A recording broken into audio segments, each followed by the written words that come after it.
Shut up and sit down.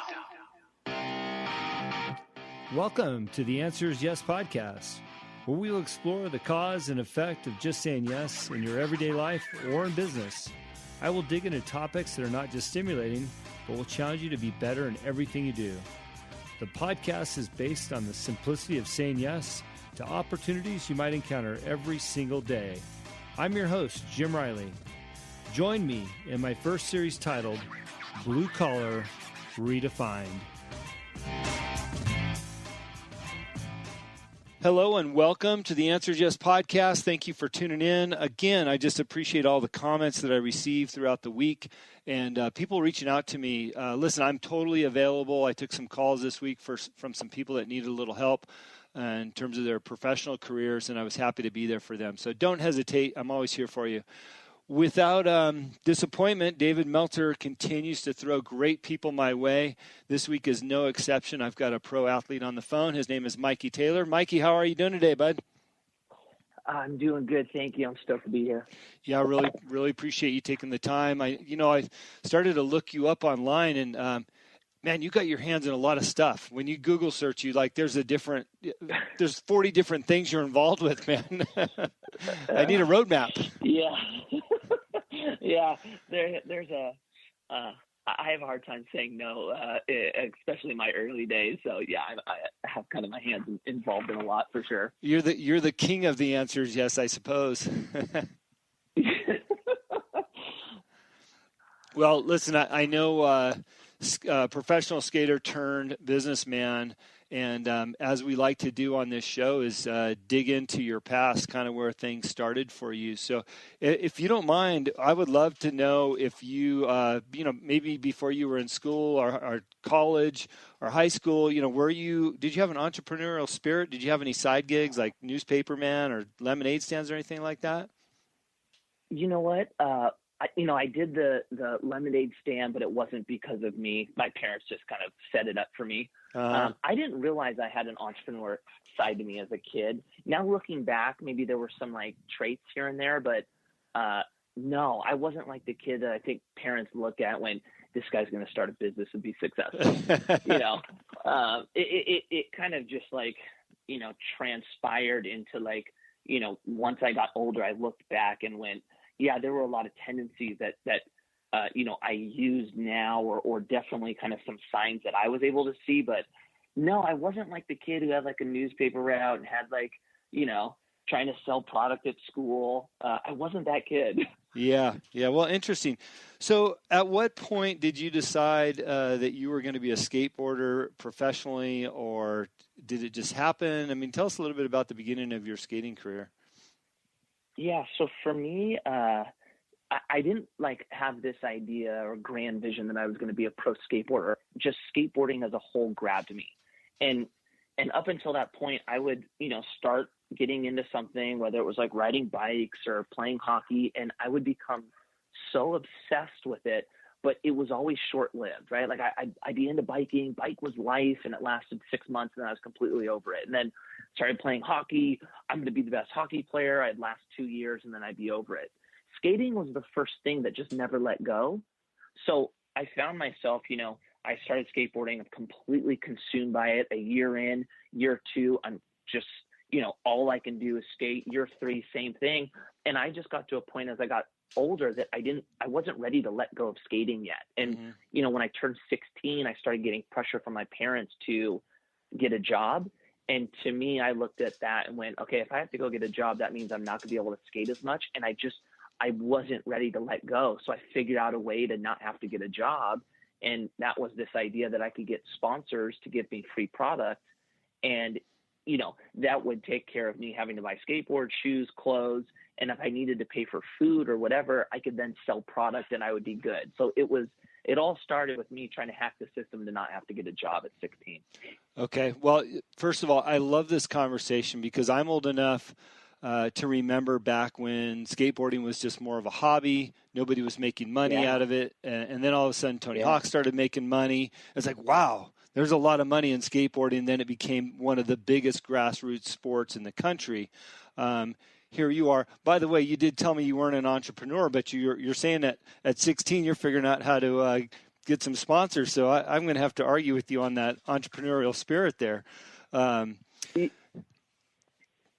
So yeah, and that's a great point you brought up. This was way before skateboarding had the potential to be a career. This was like, a fraction of people did it. We weren't like, skating wasn't cool back then. My parents, none of us really looked at it as being a career. Even me, I was just like, I didn't want to work. The real challenge came a little later when it was, I was about to graduate high school, and I was getting a lot of pressure from my parents to go to college. That's where it really started getting a little exciting. Mm-hmm. I'm sure.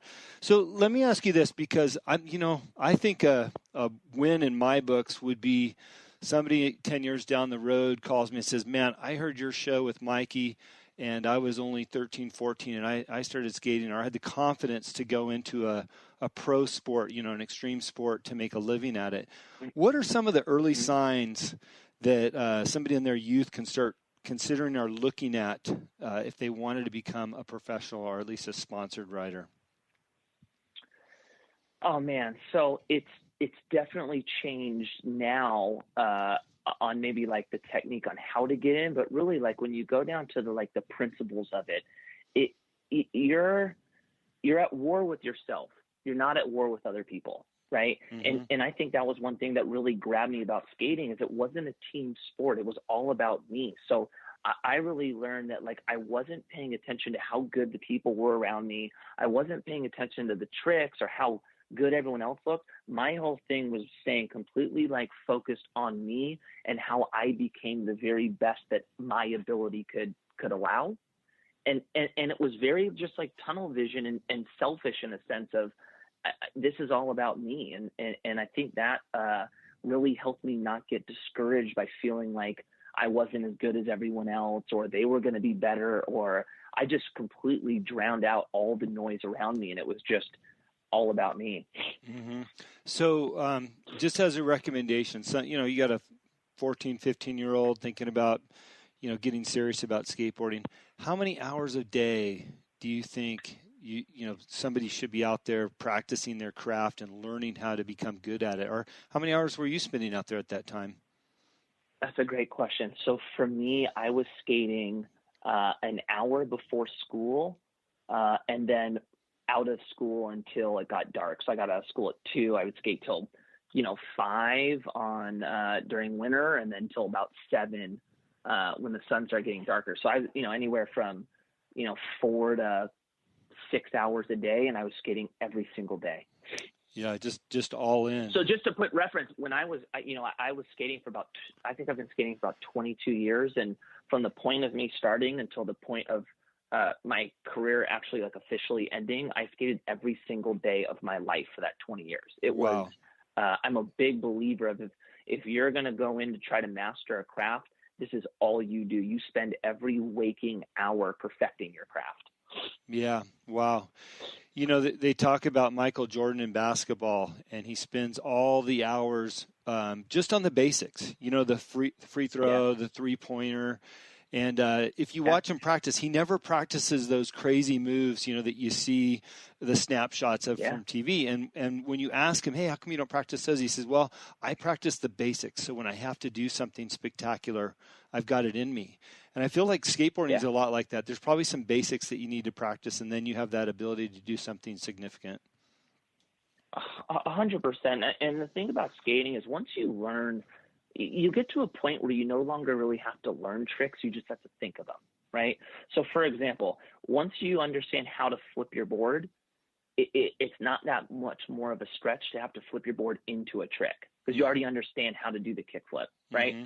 So you definitely, once you understand or learn the principles of it, it just becomes like a creative game. Like, okay, what can I think of doing? And your body already understands all the basics of how to make it happen, Mm-hmm. So it definitely applies to skating. Yeah, and lots of practice. So here you are, you're going to be 16. You're looking at, hey, I want to skateboard. I want to find some sponsors. How'd that work out for you? What was your first sponsor or your first free item you got? So the way I went about it, this was way before social media. So we had VHS tapes, right? So I convinced I convinced the local filmer to film this video of me skating that was about 3 minutes. Went to Kinko's, copied 40 tapes, went through the magazines and looked for any ad that the company left their address on it, and then just put the address and send it out. Attention team manager. I sent 40 tapes out, right? Just like crossing my fingers that like the team manager would watch my video, think I was good and sponsor me. It was a total Hail Mary. And I didn't get one call back, not one. And so I called the kid who filmed me, and I kind of just told him, hey, dude, my video wasn't good enough. I need to make a better one. And so we spent the next 4 months filming a better video. I made 40 more copies, sent, another batch out. And then that time I got 3 callbacks. The first company that called me was the shoe company Duff's. The second one was a truck company called Venture. And then the third one was a skateboard company called Maple. Those are my first sponsors. Yeah. What were they offering? Free goods or money in goods? At this point, it was just product. Yeah. So for the shoe company, I got 3 pairs of shoes a month. The skateboard company, I got 8 boards a month. And the truck company, I got 2 pairs of trucks a month. I think that's what it was. Yeah. And 8 boards a month for a 16-year-old is out of control. I remember they sent me so many boards, and that's what put me in the position of ever needing to sell stuff. Yeah. I only needed, 3 or 4 boards to skate. So I had, 4 extra to then go out and sell. Yeah. Turn it into revenue. I think that people underestimate the power of whether it's writing a letter or, like you said, making a VHS tape and sending it off to people. I mentioned earlier before we got on the air that I raced off-road professionally for 12 years.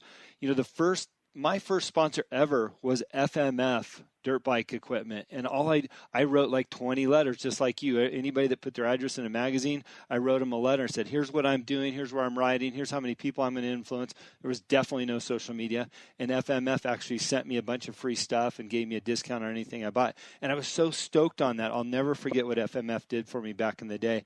And it sounds exactly like what happened to you.